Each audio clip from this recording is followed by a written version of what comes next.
আমরা সরকার বলতে যাদের দেখি আনুষ্ঠানিকভাবে, আসলে তার ভিতরেও আরেকটা সরকার আছে।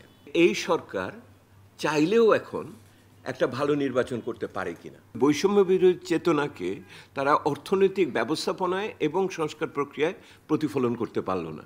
অর্থনীতিতে আমি দেখেছিলাম এই সরকারের উত্তরাধিকার কি হবে। আমি তিনটি জায়গাতে এই সরকারের অর্থনৈতিক উদ্যোগের জায়গা দেখেছিলাম। এক হলো পশ্চাৎমুখী মূল্যায়ন, অর্থাৎ যে স্বৈরতান্ত্রিক সরকারের যে অর্থনীতি হয়েছিল লুটপাটের অর্থনীতির, তার স্বরূপ উন্মোচন এবং সেটার কার্যকারণ সূত্রগুলো বোঝা। সেটার জন্য আমরা হোয়াইট পেপার লিখেছি এবং সরকার সেটা চেয়েছিলেন এবং প্রধান উপদেষ্টার কার্যালয় থেকে একমাত্র রিপোর্ট কিন্তু অন্যগুলো সব মন্ত্রণালয় থেকে অর্থনীতির ভিত্তিতে হয়েছে। তো এইটার ভিতর দিয়ে আমরা ওইটাকেও দেখিয়েছি যে কিভাবে কি কারণে এটা হয়। কিন্তু এর সাথে সরকারের পক্ষ থেকে টাস্কফোর্স বলেন বা অন্যান্য কমিটি যেগুলি হলো, এইগুলোকে সমন্বিতভাবে এইটার ফলো আপের ব্যাপার যে হয়নি এটা আমরা জানি। দ্বিতীয় জায়গাটা যেটা ছিল, এক হলো পশ্চাতের উন্মোচন, আর দ্বিতীয়ত একটা ছিল এই সরকার যখন এসছে তখন সামষ্টিক অর্থনৈতিক স্থিতিশীলতা খুবই দুর্বল অবস্থার ভিতরে ছিল।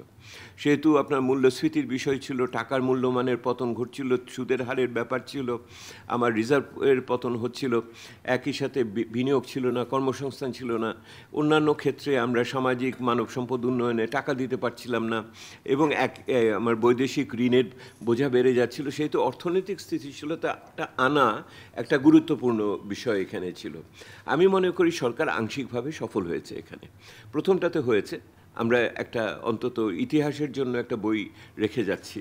আর দ্বিতীয়ত ক্ষেত্রে আপনার মূল্যস্ফীতি নিয়ন্ত্রণের ক্ষেত্রে ন্যূনতম একটা সফলতা আছে, টাকার মূল্যমান নিয়ন্ত্রণের একটা সফলতা আছে। এই সফলতাগুলো আমাদের স্বীকার করতে হবে। এবং একই সাথে বিদ্যুৎ জ্বালানি ক্ষেত্রেও বিভিন্ন টুকটাক বিভিন্ন কাজকর্ম ইত্যাদি হয়েছে।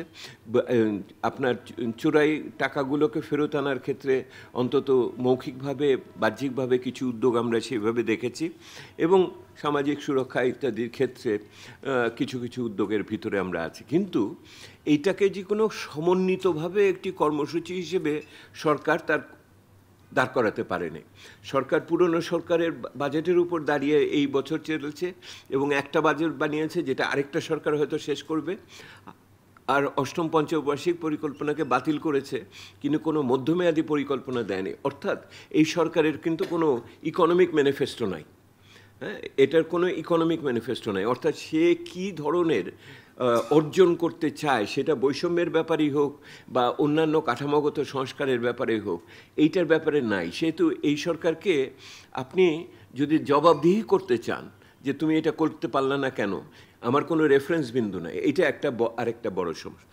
আর তৃতীয়ত যেটা হলো কাঠামোগত সংস্কার। তৃতীয় যেটা এই সরকারের লেগেসি হলো, সেটা হলো যে অর্থনৈতিক সংস্কার সে কী করে রেখে যাচ্ছে। ঘটনাক্রমে সরকারের যেহেতু কোনো সংস্কার কর্মসূচির নিজস্ব কোনো অভিধান নাই, এইটাও একটা বড় জিনিস হলো। এবং সে কোন সংস্কারটাকে গুরুত্বপূর্ণ মনে করছে, এই ক্ষেত্রে কি সে শিক্ষার মানকে উন্নয়ন করার ক্ষেত্রে মনে করছে, যে সমস্ত সরকারি মালিকানাধীন প্রতিষ্ঠানগুলো আছে। দেখেন, একটা কথা কিন্তু এক বছরে হয়নি। এই যে স্টেট ওন এন্টারপ্রাইজের, এটা জুট মিল বলেন, টেক্সটাইল মিল বলেন, সুগার মিল বলেন, এইগুলোর ব্যাপারে কোনো নতুন চিন্তা বা কোনো কিছুর ব্যাপারে সেগুলো কিন্তু সেই অর্থে আসে নাই। মানে আপনি দেখেন সংস্কারের, কাঠামোগত সংস্কারের কোন কোন জায়গাগুলো আমার ধরা দরকার, এইটার ব্যাপারে কিন্তু ঐক্যমত্য আছে। এটার ভিতরে কোনো খুব দ্বিমতের জায়গা খুব বেশি কিছু নাই, কিন্তু সেইটাও সেইভাবে কোনো কিছু দাঁড় করালো না। এইটা একটা সমস্যা। আমি শেষ করি, আগাই। সেটা হলো যে বৈষম্য বিরোধী চেতনায় আমরা নতুন সরকার আনলাম, কিন্তু ওই বৈষম্য বিরোধী চেতনাকে তারা অর্থনৈতিক ব্যবস্থাপনায় এবং সংস্কার প্রক্রিয়ায় প্রতিফলন করতে পারলো না। এই যে গত বাজেট গেছে, আমি সেই দিনও বলেছি, এই যে আমরা যে ওপেন মার্কেট সেলস থেকে অন্যান্য জিনিস করেছি, যেই পরিমাণে ট্রাক দিয়ে আমরা ঢাকা শহরে টাকা এবং অন্যান্য জেলা শহরে করেছি, মানে পণ্যমূল্যকে নিয়ন্ত্রণে রাখার জন্য, আমরা তো সেই পরিমাণে গ্রামাঞ্চলে করি নাই। সেই এবং আর্থিক বরাদ্দর ক্ষেত্রে এইটা খুব পরিষ্কারভাবে আসে, বাজেটের সময় বলেছি।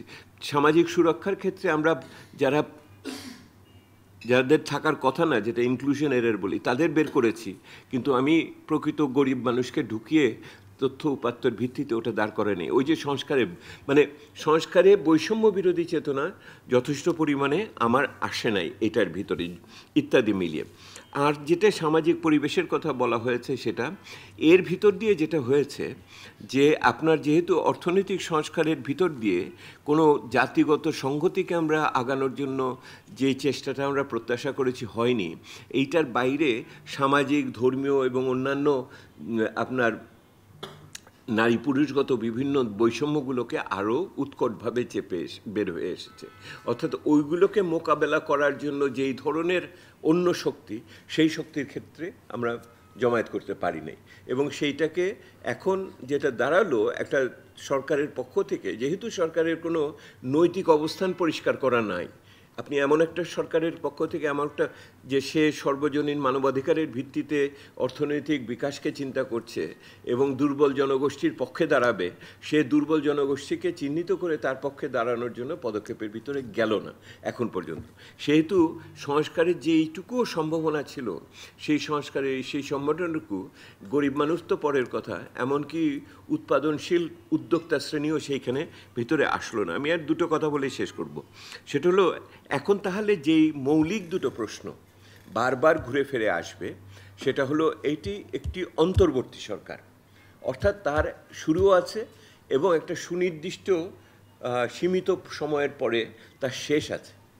এই জিনিসটাকে এখন সময় হয়েছে সামনে নিয়ে আসার, যে এটা একটা অনন্তকালীন সরকার না, এটা অন্তর্বর্তীকালীন সরকার। তাহলে অন্তর্বর্তীকালীন সরকার যদি হয়, তাহলে প্রথম এখন যে দুটি প্রশ্ন সবাইকে বিচলিত করছে, অন্তত আমাকে করে, এক নম্বর প্রশ্ন হলো সরকারের নিরপেক্ষতা। অন্তর্বর্তীকালীন সরকারের নিরপেক্ষতা এখন একটি বড় বিষয় হিসেবে সামনে এসেছে। একটা সরকারের নিরপেক্ষতা বললে তার মৌল আদর্শগত নিরপেক্ষতার কথা বলা হয় না, কারণ সে পিছিয়ে পড়া মানুষের পক্ষে থাকবে এবং এটার একটা সংকট সৃষ্টি হয়েছে, যেহেতু দুর্বল জনগোষ্ঠীরা আরও বেশি দুর্বল বোধ করছেন, তারা অনেক বেশি বিপন্ন বোধ করছেন। একটা স্বৈরাচারী সরকারের আমলে যেরকমভাবে তাদের প্রতি অত্যাচার বা তাদের প্রান্তিকীকরণ হয়েছে, ঠিক একই রকমভাবে নারী, আপনার ধর্মীয় সংখ্যালঘু, আপনার জাতিগত সংখ্যালঘু এবং আপনার লিঙ্গ বৈচিত্র্যের কথা তো বলাই যাচ্ছে না। তো এইটা তো আরেক সমস্যা হয়ে গেছে। তো এই জায়গাগুলোতে এমনকি ধরেন যারা প্রাকৃতিক দুর্যোগের এলাকাতে আছে তাদের ব্যাপারে, সেহেতু এখন নিরপেক্ষতার প্রশ্নটা বিশেষ করে দলীয় নিরপেক্ষতার দৃষ্টিভঙ্গি থেকে গুরুত্বপূর্ণ হয়েছে। এটা গুরুত্বপূর্ণ হয়েছে কারণ এখন মোটামুটি পরিষ্কার হয়েছে আমরা সরকার বলতে যাদের দেখি আনুষ্ঠানিকভাবে, আসলে তার ভিতরেও আরেকটা সরকার আছে। এবং সরকারের ভিতরে যে সরকার আছে এইটা এখন আর কোনো গোপন বিষয় না, এটা সকলের কাছেই প্রকাশ্য। এবং সেই যে ক্ষমতার চক্রটি আছে অন্তর্নিহিতভাবে, ইংরেজিতে আমরা বলি এমবেডেড, মানে তার ভিতরেই আছে, লুক্কায়িত বলেন বা তার নিচে রয়েছে, সেইটাকে এই সরকারকে তারা চাইলেও তার প্রার্থিত এলাকাতে পৌঁছাতে পারছে কিনা, এইটা একটা বিষয় হয়ে দাঁড়িয়েছে। সো এখন সরকারের নিরপেক্ষতা পুনর্প্রমাণ করা কাদম্বরীকে করিতে হইবে। 2 নম্বর প্রশ্ন, সেটা হলো যে এই সরকার চাইলেও এখন একটা ভালো নির্বাচন করতে পারে কিনা। আপোষের নির্বাচন না, আঁতাতের নির্বাচন না, সিট ভাগাভাগির নির্বাচন না, একটা প্রকৃত নির্বাচন, মানুষ ভোট দিবে এবং ভোট দেওয়ার পর সে শান্তিতে থাকবে ভোটের পরের দিনও, শুধু ভোটের দিন না, ভোটের পরের দিনও সে থাকবে। সেহেতু দ্বিতীয় প্রশ্নটা দাঁড়িয়েছে এইটা, এবং এই প্রশ্নটা গুরুত্বপূর্ণ হয়ে উঠেছে। এই নির্বাচন করতে হলে অবশ্যই শান্তি শৃঙ্খলার বিষয়টি, নিরাপত্তার বিষয়টি গুরুত্বপূর্ণ। এবং আমরা খুব ভালো বুঝছি যে প্রশাসনিক ক্ষমতা এবং প্রচলিত আইন শৃঙ্খলা বাহিনী দিয়ে এটা করা সম্ভব না সেনাবাহিনীর বৃহত্তর অংশগ্রহণ ব্যতিরেকে। সেনাবাহিনীর বৃহত্তর অংশগ্রহণ ব্যতিরেকে করা সম্ভব না। আমি সাধারণভাবে বুঝি যে 3-4 মাসের জন্য তাদের মাঠে থাকতে হবে এবং তারা আসার পরেই প্রথমে অস্ত্র উদ্ধারের কাজটা করতে হবে এবং একই রকমভাবে হয়তো স্থানীয় প্রশাসনের সাথে যুক্তভাবে তারা কি করবে। সেহেতু যারা বলেন in aid of civil administration অথবা সো কল লাইটনিং ফোর্স, না কি শব্দ বলে, স্ট্রাইকিং ফোর্স, এই স্ট্রাইকিং ফোর্স আর সিভিল অ্যাডমিনিস্ট্রেশনের বাইরে যেয়ে কিছু একটা হতে হবে, আর একটু প্রত্যক্ষ এবং সক্রিয় অংশগ্রহণ তাদের লাগবে। কিন্তু সেই ক্ষেত্রে সরকারের সাথে সেনাবাহিনীর সম্পর্ক মানুষের দুশ্চিন্তার কারণ হিসেবে আবির্ভূত হয়েছে। তো এই দুটো বিষয়, সরকারের নিরপেক্ষতা এবং সরকারের সক্ষমতা, এইটা এখন দুটো বড় প্রশ্ন। এইটা আগামী দিনে আগানো। শেষের জন্য বলি, যেহেতু এটা অন্তর্বর্তী সরকার শেষ হয়েছে, আমি মনে করি সরকারের সময় হয়েছে একটা ডেস্ক ক্লিয়ারিং লিস্ট করার। এখন যদি জাতির উদ্দেশ্যে মাননীয় প্রধান উপদেষ্টা বক্তৃতা দেন, আমি প্রত্যাশা করব যে উনি কী দিয়ে সমাপ্ত করতে চাচ্ছেন সেইটাকে উনি পরিষ্কার করবেন। যেই সমস্ত সংস্কারের উদ্যোগ নিয়েছিলেন সেগুলো কোথায় কোথায় উনি শেষ করবেন, কোথায় কোথায় অংশগ্রহণ করবেন। এই সরকারের ডেস্ক ক্লিয়ারিং লিস্ট লাগবে। এখন আমি ডেস্ক ক্লিয়ারিং লিস্ট চাচ্ছি, how you are going to round it up. এটা হলো 1 নম্বর। আর 2 নম্বর হলো, এখন সংস্কার একটা অব্যাহত প্রক্রিয়া। রাজনৈতিক নেতৃবৃন্দকে রাজনৈতিক এখন নির্বাচনের ইশতেহার দিতে হবে। ওই নির্বাচনের ইশতেহারে আমাদের নাগরিক সমাজের পক্ষ থেকে, মিডিয়ার পক্ষ থেকে, উদ্যোক্তাদের পক্ষ থেকে আলোচনা, আন্দোলন দরকার হলে করা দরকার, যাতে ওনারা সংস্কার পক্ষকে কীভাবে নিয়ে যাবেন। দেশ থাকবে, জনগণ থাকবে, সরকার আসবে যাবে। সেহেতু এই চিন্তাটা মাথায় রেখে এই জাতি গঠনের এই অবস্থান থেকে ওই উত্তরণের জায়গাটাতে পৌঁছাতে হবে।